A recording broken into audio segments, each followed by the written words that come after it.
സ്നേഹപൂർവ്വം ഷാമ സീരിയലിൻ്റെ ലേറ്റസ്റ്റ് എപ്പിസോഡിൻ്റെ റിവ്യൂയിലേക്ക് എല്ലാവർക്കും സ്വാഗതം. അങ്ങനെ സുകുമാരിയാണെങ്കിൽ രാധികയോടും ജയഭാരതിയോടും വാശി പിടിക്കുവാണ്. നിങ്ങൾ എന്ത് തന്നെ പറഞ്ഞാലും ശരി, ഇവളെ നേരത്തെ ചികിത്സിച്ച അതേ ഡോക്ടറിൻ്റെ അരികിലേക്ക് മാത്രമേ ഞാൻ കൊണ്ടുപോകുകയുള്ളൂ, അല്ലാതെ വേറൊരു ഹോസ്പിറ്റലിലേക്കും കൊണ്ടുപോകാൻ ഞാൻ സമ്മതിക്കില്ല. ഇനി അഥവാ എൻ്റെ വാക്ക് ധിക്കരിച്ച് നിങ്ങൾ മറ്റേതെങ്കിലും ഹോസ്പിറ്റലിലേക്ക് കൊണ്ടുപോയാലേ വേണമെങ്കിൽ നിങ്ങൾ രണ്ടാളും അവിടെ കയറിക്കോ. ഞാനും എൻ്റെ മോളും ഈ കാറിൽ നിന്ന് ഇറങ്ങുന്ന പ്രശ്നമില്ല. നിങ്ങൾ എത്ര പ്രശ്നം വെച്ചാലും ബഹളം വെച്ചാലും ശരി, ആളെ കൂട്ടിയാലും കുഴപ്പമില്ല. ഞാനപ്പോളെ കൂടുന്ന ആൾക്കാരോടൊക്കെ വിളിച്ചു പറയും ഇവളെ ഭർത്താവിൻ്റെ വീട്ടിൽ നിന്ന് അവിടെയുള്ളവരൊക്കെ ചേർന്ന് കൊല്ലാൻ നോക്കിയതായതെന്ന്, അങ്ങനെയാണ് എൻ്റെ മുളിയ അവസ്ഥയിലായതെന്ന്. അന്നേരം അതെല്ലാം കേട്ടിട്ട് രാധിക ജയഭാരതി മുത്തശ്ശിയോട് പറയണേ, മുത്തശ്ശി ഇവരിങ്ങനെ വാശി പിടിച്ചാൽ പിന്നെ നമ്മൾ എന്ത് ചെയ്യും? മുത്തശ്ശി പറഞ്ഞു കഴിഞ്ഞാൽ അതേപോലെ തന്നെ ചെയ്യും. ആൾക്കാരെ വിളിച്ചു വരുത്തി അവരുടെ മുമ്പിലില്ലാത്ത കഥകളെല്ലാം വിളിച്ച് പറഞ്ഞു തന്നിരിക്കും. തൽക്കാലം മുത്തശ്ശി പറഞ്ഞ ഹോസ്പിറ്റലിലേക്ക് തന്നെ നമുക്ക് വിടാം, ബാക്കി കാര്യങ്ങൾ അവിടെ ചെന്നിട്ട് നോക്കാം. അങ്ങനെ ഇവർ രണ്ടാളും കൂടി പതിയെ ഇങ്ങനെ സംസാരിക്കുന്നത് കണ്ടിട്ട് സുകുമാരി ചോദിക്കണേ, അല്ല എന്താ കുറച്ചു നേരമല്ലോ രണ്ടുപേരും കൂടി കുശൂഷിക്കാൻ തുടങ്ങിയിട്ട്? ഈ സമയം രാധിക പറയണേ, ഓ മറ്റൊന്നുമില്ല മുത്തശ്ശി, മുത്തശ്ശിയുടെ വാശി തന്നെ ജയിക്കട്ടെ. മുത്തശ്ശി പറഞ്ഞ ആ ഹോസ്പിറ്റലിലേക്ക് തന്നെ പ്രിയങ്കയും കൂട്ടിക്കൊണ്ടു പോകാം. അതേക്കുന്നതും സുകുമാരിക്ക് സന്തോഷമാകുവാൻ കേട്ടോ. ഹൗ ഇപ്പോഴാണ് സമാധാനമായത്. അങ്ങനെ സുകുമാരിയുടെ വാക്ക് കേട്ട് സംശയത്തോടെ ജയഭാരതി രാധികയും സുകുമാരി ഇങ്ങനെ നോക്കുവാണ്. എന്നിട്ട് രാധിക ചിരിച്ചുകൊണ്ട് സുകുമാരി തന്നെ ഇങ്ങനെ നോക്കിക്കൊണ്ടിരിക്കുവാണ്. രാധികയ്ക്ക് കാര്യങ്ങൾ ഏകദേശം വ്യക്തമായിട്ട് വരുന്നുണ്ട് കേട്ടോ. പിന്നീട് കാണിക്കുന്നത് ഹോസ്പിറ്റലിലെത്തി പ്രിയങ്കയെ ഒരു ഡോക്ടർക്ക് വന്ന് പരിശോധിക്കുന്നതാണ്. ഈ സമയം മുത്തശ്ശിയും രാധികയും ജയഭാരതി അമ്മയൊക്കെ പ്രിയങ്കയുടെ അരികിൽ തന്നെ ഉണ്ടാകും കേട്ടോ. ഡോക്ടർ അങ്ങനെ പരിശോധിക്കുവാണ്. അല്ല എന്തോ ചെയ്താൽ കുട്ടിക്ക്? അത് പിന്നെ അടുക്കള ഭാഗത്ത് നിന്ന് ഇവൾ തന്നെ താഴത്തേക്ക് വീണതാണ്. നടുവും വയറും ഒക്കെ ഇടിച്ചെന്ന് തോന്നുന്നു. ഇവളെ ഗർഭിണിയാണ്. ആണോ? എന്നാലേ ഞാനൊന്ന് ചെക്ക് ചെയ്യട്ടെ, നിങ്ങളെല്ലാവരും ഒന്ന് പുറത്തേക്ക് ഇറങ്ങി നിന്നേ. അന്നേരം പ്രിയങ്ക സുകുമാരിയുടെ കൈ പിടിച്ച് പറയണേ, അയ്യോ മുത്തശ്ശി എന്നെ വിട്ട് പോകല്ലേ, മുത്തശ്ശൻ്റെ കൂടെ തന്നെ നിന്നോ എന്നൊക്കെ പറഞ്ഞ് മുത്തശ്ശീനെ അവിടെ പിടിച്ചു നിർത്താനായിട്ട് ശ്രമിക്കുവാണ് കേട്ടോ. ഈ സമയം രാധികയും ജയഭാരതിയും കൂടി സുകുമാരിയുടെ അവിടെ നിന്ന് വരാൻ പറയുക. അയ്യോ പ്രിയങ്ക മോൾ എന്നെ നിർത്തുന്നത് കേട്ടില്ലേ, അവൾക്ക് ഒറ്റയ്ക്ക് നിൽക്കാൻ പേടിയാ, ഞാനും കൂടി നിൽക്കാം. അന്നേരം ജയഭാരതിയും രാധികയും കൂടി നിർബന്ധിച്ച് സുകുമാരിനെ പുറത്തേക്ക് വലിച്ചുകൊണ്ട് പോകുവാണ്. അങ്ങനെ പുറത്തെത്തിയതിനു ശേഷം ജയഭാരതി അമ്മ രാധികയോട് പറയണേ, മോളെ ഇതിലും പറ്റിയൊരവസരം ഇനി നമുക്ക് കിട്ടാനില്ല. എങ്ങനെയെങ്കിലും പ്രിയങ്ക ഗർഭിണിയാണോ അല്ലോ എന്നുള്ള കാര്യം നമ്മൾ ചെക്ക് ചെയ്ത് ഉറപ്പിക്കണം. അതിനുവേണ്ട കാര്യങ്ങൾ നീ എത്രയും പെട്ടെന്ന് ചെയ്യണം. ശരി മുത്തശ്ശി. ഇതേസമയം സുകുമാരി അമ്മയാണെങ്കിൽ കുറച്ചവിടെ നിന്നും മാറി സിയേജിത്തിനെ ഫോണിൽ വിളിക്കുവാണ്. ഹലോ സാറേ, ഞാൻ സുകുമാരി അമ്മയാ. സുകുമാരിയോ? ഏത് സുകുമാരി? അയ്യോ കണിമംഗലത്തെ ഗൗതമിൻ്റെ മുത്തശ്ശി. ഓ നിങ്ങളായിരുന്നോ? അതെ, എൻ്റെ പ്രിയങ്ക മോള് ഒന്ന് വീണു, അങ്ങനെ അവളിപ്പോൾ ഹോസ്പിറ്റലിൽ കൊണ്ടുവന്നിരിക്കുവാണ്. ഈ സമയത്തായിരിക്കും കേട്ടോ രാധിക അതുവഴി പോകുന്നത്. അന്നേരം പെട്ടെന്നായിരിക്കും സുകുമാരി അവരുടെ ഫോണിൽ സംസാരിക്കുന്നത് രാധിക കേൾക്കുന്നത്. അങ്ങനെ രാധിക അവിടെ തന്നെ മറഞ്ഞു നിന്ന് സംസാരം ശ്രദ്ധിക്കുവാണ് കേട്ടോ.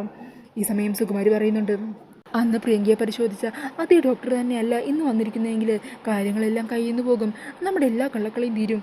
ഞാനാണെങ്കിൽ ഒറ്റക്കുമല്ല വന്നിരിക്കുന്നത്, എൻ്റെ കൂടെ കളമംഗലത്തെ ആ ജയഭാരതി അമ്മയും പിന്നെ ആ പ്രിയങ്കയുടെ ചേച്ചി ഉണ്ടല്ലോ രാധിക, അവളും വന്നിട്ടുണ്ട്. സാർ എന്തെങ്കിലും ഒന്ന് ചെയ്യണം, എങ്ങനെയെങ്കിലും ആ ഡോക്ടറെ തന്നെ ഒന്ന് വിളിച്ച് പറഞ്ഞ് അവരെ കൊണ്ട് തന്നെ പ്രിയങ്ക മോളെ പരിശോധിപ്പിക്കണം. അല്ലെങ്കിൽ നമ്മൾ ഇത്ര നാളും കളിച്ച കളിയെല്ലാം വെറുതെ ആയിപ്പോകും, എല്ലാത്തിനും ഒരു പ്രയോജനം ഇല്ലാതെ ആയിപ്പോകും. ഈ സമയം അതൊക്കെ കേട്ടിട്ട് അജിത്ത് പറയണേ, നിങ്ങൾ വിഷമിക്കാതിരിക്കും, എന്താണെങ്കിലും കൂടെയുള്ളവർക്ക് പിടികൊടുക്കാതെ നോക്കണം, ഞാൻ അവരെ വിളിച്ച് സംസാരിക്കാം. അങ്ങനെ പറഞ്ഞ് ഫോൺ കട്ട് ചെയ്യുവാണ് കേട്ടോ. ഈ സമയം സുകുമാരി അമ്മ അവിടെ നിന്നും പോകുവാണ്. അങ്ങനെ അതെല്ലാം കേൾക്കുന്നതും രാധികയ്ക്ക് കൂടുതൽ വ്യക്തമാകുവാണ് കേട്ടോ. പിന്നീട് കാണിക്കുന്നത് രാധിക ശ്യാമയുടെ ഫോണിലേക്ക് വിളിക്കുന്നതാ. ആ എന്താ മോളെ? ഫിദ മാഡം, ഇവിടെ കുറച്ച് പ്രശ്നങ്ങളുണ്ട്. എന്നിട്ട് നടന്ന കാര്യങ്ങളെല്ലാം ഡീറ്റെയിൽ ആയിട്ട് തന്നെ ശ്യാമയോട് പറയുവാണ്. അന്നേരം അതെല്ലാം കേട്ടിട്ട് ശ്യാമ പറയണേണ്, സുകുമാരി അമ്മ അന്ന് പരിശോധിച്ച അതേ ഡോക്ടർ തന്നെ പ്രിയങ്കയെ പരിശോധിക്കണമെന്ന് പറഞ്ഞിട്ടുണ്ടെങ്കിൽ അതിന് പിന്നിൽ എന്തൊരു കാര്യമുണ്ട് മോളെ? അതെ മാഡം, അത് തന്നെ ഞങ്ങളുടെ സംശയം. മോള് വിഷമിക്കേണ്ട, ഞാൻ അവിടുത്തെ ഡോക്ടറിനെ വിളിച്ച് പറയാം. പ്രിയങ്കയ്ക്ക് യഥാർത്ഥത്തിൽ ഗർഭമുണ്ടോ ഇല്ലയോ എന്ന് കൺഫേം ചെയ്യാനായിട്ട് ഞാൻ ഡോക്ടറോട് പറയാം. മാത്രമല്ല ഒരു പ്രഗ്നൻസി ടെസ്റ്റും കൂടി നടത്താൻ പറയാം. മോൾ ധൈര്യമായിട്ടിരിക്കുക. അങ്ങനെ ഒരു കള്ളത്തരം അവർ നടത്തുന്നുണ്ടെങ്കിൽ അത് കയ്യോടെ തന്നെ നമുക്ക് പിടികൂടാം. അന്നേരം രാധിക പറയണേ, സത്യം പറയാലോ മാഡം, ഇത്രയും നാളും ചെയ്യാത്ത കുറ്റത്തിൻ്റെ പേരിൽ കള്ളം പറഞ്ഞ് എൻ്റെ വരുണിൻ്റെ കുടുംബത്തെയും ഇത്രയും നാളും അവർ ദ്രോഹിക്കുകയായിരുന്നു. അതിന് ഇന്നത്തോടുകൂടി ഒരു പരിഹാരം ഉണ്ടാവണം. എൻ്റെ വരുണിൻ്റെ മേൽ അവരാരോപിച്ച എല്ലാ തെറ്റുകളും അവർ കെട്ടിച്ചമച്ച കഥകളാണെന്ന് എനിക്ക് തെളിയിക്കണം മാഡം. മോൾ ധൈര്യമായിട്ടിരിക്കുക. ഞാനിപ്പോൾ തന്നെ ഡോക്ടറെ വിളിച്ച് പറയാം കേട്ടോ. അങ്ങനെ പറഞ്ഞാൽ ഫോൺ കട്ട് ചെയ്യുവാണ്. ഈ സമയം ഐസുവിൻ്റെ ഫ്രണ്ടിൽ തന്നെ ഉണ്ടാകും കേട്ടോ സുകുമാരി അമ്മയും ജയഭാരതി അമ്മയൊക്കെ. അന്നേരം ജയഭാരതി മുത്തശ്ശിയുടെ അരികിലേക്ക് ചെല്ലുവാണ് രാധിക. എല്ലാം ഓക്കെയാണെന്ന് കാണിക്കുവാണ്. അങ്ങനെ രണ്ടുപേരും സന്തോഷത്തിന് നിൽക്കുന്നൊക്കെ ഉണ്ട് കേട്ടോ. പിന്നീട് കാണിക്കുന്നത് കണിമംഗലം ഗ്രൂപ്പ് ഓഫ് കമ്പനിയാണ്. അവിടെ വരണം മറ്റു രണ്ടുപേരും കൂടി ചേർന്നിട്ട് വന്നിരിക്കുന്ന ഓരോ ആൾക്കാരെയും ഇൻ്റർവ്യൂ ചെയ്തുകൊണ്ടിരിക്കുവാണ് കേട്ടോ. അന്നേരം കുറച്ച് പേര് ഇൻ്റർവ്യൂ കഴിയുമ്പോഴേക്കും വരുൺ അവരോട് പറയുന്നുണ്ട്, ഇപ്പോൾ നമ്മൾ 9 പേരെ ഇൻ്റർവ്യൂ ചെയ്തു, ഇതുവരെ വന്നതിൽ ആർക്കും ഒരു 70% പോലും നമ്മുടെ കമ്പനിക്ക് ചേർന്ന ക്വാളിഫിക്കേഷൻസ് ഉള്ളതായിട്ട് ഞാൻ കാണുന്നില്ല. എന്താണെങ്കിലും ഇനിയും ആൾക്കാരുണ്ടല്ലോ, നോക്കാം, അടുത്ത ആൾ വിളിച്ചോ. അങ്ങനെ അടുത്തതായിട്ട് വരുന്നത് ബെഞ്ചമിൻ ആയിരിക്കും കേട്ടോ. ബെഞ്ചമിനെ കാണുന്നതും വരുണെന്ന് ഷോക്കാകുവാണ്. അങ്ങനെ ബെഞ്ചമിൻ വന്ന് ബെഞ്ചമിൻ്റെ ആപ്ലിക്കേഷനും CV ഒക്കെ അവിടെ കൊടുക്കുവാണ്. അങ്ങനെ അതെല്ലാം പരിശോധിച്ചതിന് ശേഷം വരുണിൻ്റെ കൂടെയുള്ള രണ്ടുപേരും ബെഞ്ചമിനോട് ഓരോ ക്വസ്റ്റ്യൻസ് ഒക്കെ ചോദിക്കുന്നുണ്ട്. വരുണാണെങ്കിൽ അതെല്ലാം കേട്ട് ബെഞ്ചമിൻ്റെ മറുപടിയൊക്കെ ശ്രദ്ധിച്ചിരിക്കുവാണ്. മിസ്റ്റർ ബെഞ്ചമിൻ, നിങ്ങൾക്ക് ഇതിനു മുമ്പ് വേറൊരു സ്ഥലത്തും ജോലിയൊന്നും ചെയ്തിട്ടില്ല അല്ലേ? അപ്പോൾ അതിൻ്റേതായ എക്സ്പീരിയൻസ് ഒന്നും ഉണ്ടാവില്ല അല്ലേ? സാർ, എന്നെ സംബന്ധിച്ച് എന്ത് ജോലി ചെയ്യാനും ഞാൻ പ്രാപ്തനാണ്. എല്ലാം ചെയ്യാനുള്ളൊരു കോൺഫിഡൻസ് എനിക്കുണ്ട്. പിന്നെ എക്സ്പീരിയൻസ് അത് നമുക്ക് ഉണ്ടാക്കിയെടുക്കാനല്ലേ പറ്റും. അതിനൊരവസരം കിട്ടിയാൽ ഏറ്റവും നന്നായിട്ട് തന്നെ ചെയ്ത് നല്ല റിസൾട്ട് തരാൻ എന്നെക്കൊണ്ട് സാധിക്കുമെന്നുള്ളൊരു കോൺഫിഡൻസ് എനിക്കുണ്ട്. ഈ സമയം മറ്റൊരു ക്വസ്റ്റ്യൻ ചോദിക്കുക. അല്ല ബെഞ്ചമിൻ, നിങ്ങളുടെ ശീലങ്ങൾ എന്തൊക്കെയാണ്? ശീലങ്ങളാണോ ചോദിച്ചത്, അതോ ദുശീലങ്ങളാണോ? ദുശീലങ്ങളാണെങ്കിൽ പറയാം, ഫ്രണ്ട്സിൻ്റെ ഒപ്പം ചേരുമ്പോൾ ഇടയ്ക്ക് ഞാൻ കുറച്ചൊക്കെ മദ്യപിക്കും, പക്ഷേ കൺട്രോളിലായിരിക്കും. പിന്നെ ശീലങ്ങളാണെങ്കിൽ എൻ്റെ രീതികളും ഞാൻ ഇഷ്ടപ്പെടുന്ന കാര്യങ്ങളും കേട്ടോ. ചിലപ്പോൾ നിങ്ങൾക്കതൊരു വികൃതമായി തോന്നിയേക്കാം, പക്ഷേ ഞാൻ കുഞ്ഞുനാൾ മുതൽ ശീലിച്ച കാര്യങ്ങളും ഇഷ്ടപ്പെടുന്ന കാര്യങ്ങളും ഇതൊക്കെയാണ്. സാമൂഹ്യ പ്രവർത്തനം എന്നൊക്കെ വേണമെങ്കിൽ പറയാം. പാവപ്പെട്ട ആളുകളെ സഹായിക്കുക, അവർക്കൊപ്പം സമയം ചെലവഴിക്കുക, അതൊക്കെ എന്നെ സംബന്ധിച്ച് വലിയ കാര്യങ്ങളാണ്. ഇനിയിപ്പോൾ കണിമംഗലം ഗ്രൂപ്പ് ഓഫ് കമ്പനിയിലെ മാനേജർ നാളെ ഒരു ദിവസം ഒരു ഭിക്ഷക്കാരൻ്റെ മുമ്പിൽ വെച്ച് കണ്ടു എന്ന് പറഞ്ഞാൽ അത് നിങ്ങൾക്ക് അപമാനമാണെങ്കിൽ ഞാനിപ്പോൾ തന്നെ പറഞ്ഞേക്കാം, എന്നെ നിങ്ങൾക്ക് ഇപ്പോൾ തന്നെ പറഞ്ഞുവിടാം. ഒന്നിനു വേണ്ടിയും ഒരു കാര്യത്തിന് വേണ്ടിയും എനിക്കെൻ്റെ രീതികൾ മാറ്റാൻ പറ്റില്ല. അങ്ങനെ ഒരു പല ചോദ്യങ്ങളും ചോദിക്കുന്നുണ്ട്. എല്ലാത്തിനും ബെഞ്ചമിൻ വളരെ ക്ലിയർ ആയിട്ടുള്ള ഉത്തരങ്ങൾ തന്നെ പറഞ്ഞ് അവരെ ഇമ്പ്രസ് ചെയ്യിക്കുവാണ് കേട്ടോ. അങ്ങനെ ഇൻ്റർവ്യൂ ഒക്കെ കഴിഞ്ഞ് ബെഞ്ചമിൻ പുറത്തേക്ക് പോകുവാണ്. ഈ സമയം വരുണിനോട് ചോദിക്കണേ, അല്ല വരുൺ എന്താ അവനോട് ക്വസ്റ്റ്യൻ ഒന്നും ചോദിക്കാതിരുന്നത്? അന്നേരം വരുൺ പറയണേ, ഞാൻ നിങ്ങൾ ചോദിക്കുന്ന ചോദ്യങ്ങൾ കേൾക്കുന്നുണ്ടായിരുന്നല്ലോ. എല്ലാത്തിനും അയാളുടെ മറുപടി വളരെ ക്രിസ്റ്റൽ ആൻഡ് ക്ലിയർ ആയിരുന്നു. കൊള്ളാമെന്ന് തോന്നുന്നു അല്ലേ വരുൺ? നല്ല ആളാണ്, സംസാരവും പെരുമാറ്റമൊക്കെ കേട്ടിട്ട് കൊള്ളാം. അതെ, അയാൾ പറഞ്ഞ് സാമൂഹ്യ പ്രവർത്തന രംഗത്തുണ്ടല്ലോ, പലതവണ ഞാൻ അയാളെ കണ്ടിട്ടുണ്ട്. അതുമാത്രമല്ല അയാൾക്ക് മറ്റു പല കഴിവുകളും ഉണ്ട്. എന്താണെങ്കിലും നമുക്ക് ബെഞ്ചമിനെ തന്നെ അങ്ങ് ഫിക്സ് ചെയ്യാമല്ലേ? ഷുവർ. എന്നാൽ നിങ്ങളെൻ്റെ ക്യാബിനിലേക്ക് ചെന്നോ, എന്നിട്ട് ബെഞ്ചമിനോട് ഇങ്ങോട്ട് വരാൻ പറ. ഈ സമയം ബെഞ്ചമിൻ വരുണിൻ്റെ അരികിലേക്ക് എത്തുവാണ് കേട്ടോ. അന്നേരം വരുൺ ബെഞ്ചമിനൊരു കൺഗ്രാറ്റ്സ് തന്നെ ആദ്യം പറയുവാണ്. കൺഗ്രാറ്റുലേഷൻസ് ബെഞ്ചമിൻ, ബെഞ്ചമിനെയാണ് ഞങ്ങളിവിടെ മാനേജറായിട്ട് സെലക്ട് ചെയ്തിരിക്കുന്നത്. അതേക്കുമ്പോൾ ബെഞ്ചമിന് സന്തോഷമാകുവാണ്. ബെഞ്ചമിൻ, ഞാൻ ഈ കണിമംഗലത്തിൻ്റെ സ്ഥാനം ഏറ്റെടുക്കുന്നതിനൊക്കെ മുമ്പുണ്ടല്ലോ, ഞാനൊരു ക്യാമറയും തൂക്കി പിടിച്ച് നാടായ നടുമുൻ ചുറ്റിയടിച്ച് ഫോട്ടോയൊക്കെ എടുത്ത് നടക്കുന്ന ഒരു ശീലമായിരുന്നു എനിക്കുണ്ടായിരുന്നത്. എന്നാൽ അച്ഛൻ്റെ നിർബന്ധപ്രകാരമാണ് കമ്പനിയിലെ MD സ്ഥാനം ഞാൻ ഏറ്റെടുത്തത്. ഒരു കണക്കിന് പറഞ്ഞാൽ തൻ്റെ അച്ഛൻ തന്നെ കമ്പനിയിലെ MD സ്ഥാനം ഏറ്റെടുക്കാൻ നിർബന്ധിക്കുന്നില്ലേ, അതുപോലെ അത് കേൾക്കുന്നത് ബെഞ്ചമിനൊന്ന് സർപ്രൈസ് ആകുക. അല്ല സാർ ഇതെങ്ങനെ അറിഞ്ഞു? എൻ്റെ കമ്പനിയിലേക്ക് ഒരാൾ ജോലിക്ക് വരുമ്പോൾ അയാളെക്കുറിച്ചുള്ള എല്ലാ കാര്യങ്ങളും ഞാൻ മനസ്സിലാക്കണ്ടേ? സത്യം പറയാലോ ബെഞ്ചമിൻ, തന്നെ ഒരു ആൾ സത്യം പറഞ്ഞാൽ ഞങ്ങളുടെ കമ്പനിക്ക് ഒരു അസറ്റ് തന്നെയാണ്. ഇനി മുതൽ അങ്ങോട്ടേക്കുള്ള കണിമംഗലം ഗ്രൂപ്പ് ഓഫ് കമ്പനിയുടെ ഉയർച്ചയിൽ ബെഞ്ചമിനും ഒരു പ്രധാന പങ്ക് വഹിക്കാൻ പോകുവാണ്. Congratulations Benjamin. അങ്ങനെ പറഞ്ഞ് ബെഞ്ചമിന് കൈകൊടുക്കുവാണ് വരുൺ. ഈ സമയം തൻ്റെ പ്ലാനെല്ലാം സക്സസ് ആയതിൻ്റെ സന്തോഷത്തിൽ ബെഞ്ചമിനും ആകെ എക്സൈറ്റഡ് ആയിട്ടിരിക്കുവാണ്. പിന്നീട് കാണിക്കുന്നത് രാധികയും ജയഭാരതി അമ്മയും സുദർശനം ഡോക്ടറിൻ്റെ അടിയിലേക്ക് ചെല്ലുന്നതാണ് കേട്ടോ. ഇരിക്കൂ. പ്രിയങ്ക എന്ന പേഷ്യൻറ്റിൻ്റെ കാര്യം ശ്യാമ മേഡം എന്നെ വിളിച്ച് പറഞ്ഞിരുന്നു. പ്രിയങ്കയുടെ ചേച്ചി രാധിക അല്ലേ? ശ്യാമ മേഡം പറഞ്ഞിട്ടുണ്ട്. ആ കുട്ടിയുടെ പ്രഗ്നൻസിയുടെ പേരിൽ നിങ്ങളുടെ വീട്ടിൽ പല പ്രശ്നങ്ങളും നടക്കുന്നുണ്ടായിരുന്നു അല്ലേ? അതെ സാർ. എന്താണെങ്കിലും ശ്യാമ മേഡം പറഞ്ഞതനുസരിച്ച് ഞാൻ ഗൈനക്കോളജിസ്റ്റായ സന്ധ്യയെ കൊണ്ട് പ്രിയങ്കയെ പരിശോധിപ്പിച്ചിട്ടുണ്ടായിരുന്നു. പ്രിയങ്ക പ്രഗ്നൻ്റ് അല്ല.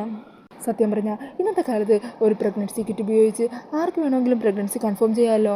അങ്ങനെ ഒരു സാഹചര്യത്തിൽ ഇത്തരം ഒരു കള്ളം പറഞ്ഞ് നിങ്ങളുടെ കുടുംബം ഒത്തിരി സഹിക്കുകയും അതിൻ്റെ പേരിൽ നാണക്കേടും അപമാനമൊക്കെ സഹിക്കേണ്ടി വരികയും ചെയ്തു എന്ന് പറഞ്ഞപ്പോൾ സത്യം പറഞ്ഞാൽ എനിക്ക് വളരെ ഷോക്കിംഗ് ആയിട്ടാണ് തോന്നിയത്. ഈ സമയം പ്രിയങ്ക ഗർഭിണിയല്ല എന്ന ആ കാര്യം കേൾക്കുമ്പോൾ തന്നെ രാധികയ്ക്കും ജയഭാരതി അമ്മക്കൊക്കെ ഒത്തിരി സന്തോഷമാകുന്നുണ്ടോ. അന്നേരം രാധിക ചോദിക്കുന്നുണ്ട്, അല്ല സാർ, പ്രിയങ്കയെ ഇവിടെ നിന്ന് ഡിസ്ചാർജ് ചെയ്യാൻ നേരം ആ ഡോക്ടർ അങ്ങനെ പറഞ്ഞപ്പോൾ സത്യം പറഞ്ഞാൽ ഞങ്ങൾക്കും പിന്നെ എന്ത് ചെയ്യണം എന്നറിയാത്തൊരവസ്ഥയിലായിരുന്നു. അന്നേരം ഡോക്ടർ ചോദിക്കണേ, അല്ല ഏത് ഹോസ്പിറ്റലാണ് നിങ്ങൾ ചെക്ക് ചെയ്തത്? ഇവിടെ തന്നെയാണ്. ഇവിടെ നിന്ന് ഡിസ്ചാർജ് ചെയ്തപ്പോൾ ഇവിടുത്തെ ഡോക്ടർ തന്നെയാണ് ഈ കാര്യം പറഞ്ഞത്. ഇവിടുത്തെ ഡോക്ടറോ? അങ്ങനെ ഒരു തെറ്റ് ഇവിടുത്തെ ഡോക്ടറുടെ ഭാഗത്ത് നിന്ന് സംഭവിച്ചിട്ടുണ്ടെങ്കിൽ അത് ഞങ്ങളുടെ ഹോസ്പിറ്റലിൻ്റെ തന്നെ റെപ്യൂട്ടേഷനെ ബാധിക്കുന്ന കാര്യമല്ലേ? ഞാൻ ഈ ഹോസ്പിറ്റലിൻ്റെ MD. അങ്ങനെ ഒരു കാര്യം എൻ്റെ സ്ഥാപനത്തിൽ ഞാൻ വെച്ച് പൊറപ്പിക്കില്ല. ആരാ നിങ്ങളോട് ഈ ഒരു കാര്യം പറഞ്ഞത്? ഏത് ഡോക്ടറാണ് അത്? അന്നേരം രാധിക പറയണേ, ഡോക്ടർ മാലിനി. ആ ഡോക്ടറാണ് പ്രിയങ്ക പ്രഗ്നൻ്റ് ആണെന്നുള്ള കാര്യം ഞങ്ങളോട് പറഞ്ഞത്. ഓ അങ്ങനെയാണോ? എന്നാൽ പിന്നെ ഇപ്പം തന്നെ അവരെ വിളിക്കാം, കാര്യങ്ങൾ അവരെ കൊണ്ട് തന്നെ പറയിപ്പിക്കാം. ഇതേ സമയം ആ മാലിന്യ ഡോക്ടർ വന്ന് പ്രിയങ്കയെ പരിശോധിച്ചുകൊണ്ടിരിക്കുവാണ്. അങ്ങനെ പരിശോധിച്ചൊക്കെ കഴിഞ്ഞ ഡോക്ടർ പറയണേ പേടിക്കാനൊന്നുമില്ല, വീണതിൻ്റെ ആ ഒരു ടെൻഷനിലും വെപ്രാളത്തിലും ഉണ്ടായ ടെൻഷൻ കൊണ്ടുള്ള തോന്നൽ മാത്രമാണ്. പിന്നെ നടുവിന് ചെറിയ വേദന ഉണ്ടാവും, അതിനുള്ള മരുന്നുകളും ബാമൊക്കെ തരാം. അന്നേരം സുകുമാരി പറയണേ സത്യം പറയാലോ ഡോക്ടർ, ഇത്ര നേരം ഞങ്ങൾ ശ്വാസം മുട്ടിയായിരുന്നു ഇവിടെ നിന്നുകൊണ്ടിരുന്നത്. ഡോക്ടറിന് കാര്യങ്ങളൊക്കെ അറിയാവുന്നതല്ലേ, ഡോക്ടറല്ലാതെ വേറെ ആരെങ്കിലും വന്ന് പ്രിയങ്കയെ പരിശോധിച്ച് കഴിഞ്ഞാൽ പിന്നെ എല്ലാ കാര്യങ്ങളും അതോടെ തീരില്ലേ. അതുകൊണ്ടാണ് അജിത്ത് സാറിനെ ഞാൻ വിളിച്ച് പറഞ്ഞത്. ആ സാറിനെ വിളിച്ചിരുന്നു അന്ന് CI സാറും പിന്നെ CI സാറിൻ്റെ കൂടെ ഉണ്ടായ ആളേതാ ഗൗതം, ആ അയാളും ഒത്തിരി നിർബന്ധിച്ചു. അതുകൊണ്ടാണ് ഞാൻ നിങ്ങൾക്ക് വേണ്ടി ഇങ്ങനൊരു കള്ളം പറഞ്ഞത്. അന്നേരം സുകുമാരി പറയണേ സത്യം പറയാലോ ഡോക്ടറെ, ഡോക്ടർ അങ്ങനെ ഒരു കള്ളം പറഞ്ഞില്ലായിരുന്നെങ്കിൽ എൻ്റെ മോളുടെ ജീവിതം എന്താകുമെന്ന് ഓർക്കാൻ കൂടി വയ്യ. അങ്ങനെ ഒരു കാര്യം ഡോക്ടർ ഞങ്ങൾക്ക് വേണ്ടി ചെയ്തത് കാരണം ഞങ്ങൾക്ക് ആ വീട്ടിലേക്ക് തിരിച്ചു പോകാൻ പറ്റിയത്. സത്യം പറഞ്ഞാൽ ആ വീട്ടിൽ പിടിച്ചു നിൽക്കാനുള്ള കാരണം തന്നെ ഡോക്ടറാണ്. എൻ്റെ മോൾക്ക് ഭർത്താവിൻ്റെ കൂടെ നിൽക്കാൻ പറ്റിയില്ല ഇത് കാരണം. ഒത്തിരി നന്ദിയുണ്ട് ഡോക്ടറെ, ഒരിക്കലും ഞങ്ങളത് മറക്കില്ല.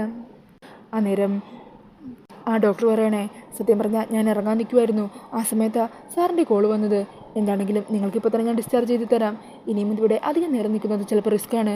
ഞാൻ പോയി കഴിഞ്ഞാൽ വേറെ ഏതെങ്കിലും ഡ്യൂട്ടി ഡോക്ടർ വന്നായിരിക്കും പരിശോധിക്കുന്നത്.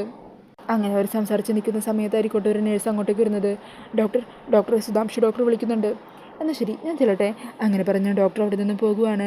ഈ സമയം പ്രിയങ്കയും കൂട്ടി മുതശ്ശി പുറത്തേക്ക് ഇറങ്ങുവാണ്. നല്ല തങ്കപ്പെട്ട ഡോക്ടറല്ലേ, സത്യം പറഞ്ഞാൽ ആ ഡോക്ടറുള്ള കാരണം നമ്മൾ രക്ഷപ്പെട്ടു പോയത്. നിന്നെ ഇവിടെ കൊണ്ടുവന്നപ്പോൾ മുതൽ ഞാൻ വല്ലാതെ അങ്ങ് പേടിച്ചു പോയിന്നേ. ഈ സമയം പ്രിയങ്ക ചോദിക്കുന്നുണ്ട്, അല്ല എവിടെ അവരെ രണ്ടുപേരും, അവളും മുത്തശ്ശിയൊക്കെ എവിടെ പോയി? ഇതേസമയം രാധികയും ജയഭാരതി അമ്മയൊക്കെ ഡോക്ടറിൻ്റെ മുമ്പിലിരിക്കുമായിരിക്കും. അന്നേരമായിരിക്കും മാലിനി ഡോക്ടർ അങ്ങോട്ടേക്ക് കയറി വരുന്നത്. അപ്പോൾ ആ ഒരു സീനൊക്കെ കാണിച്ചുകൊണ്ടാണ് കേട്ടോ എപ്പിസോഡ് തീരുന്നത്. ഈ ഒരു റിവ്യൂ ഇഷ്ടമായിട്ടുണ്ടെങ്കിൽ മറക്കാതെ വീഡിയോ ഒന്ന് ലൈക്ക് ചെയ്യണേ. ഇതുപോലുള്ള കൂടുതൽ റിവ്യൂസിനായിട്ട് ഈ ചാനലൊന്ന് സബ്സ്ക്രൈബ് ചെയ്തും കൂടി സപ്പോർട്ട് ചെയ്യണേ. താങ്ക്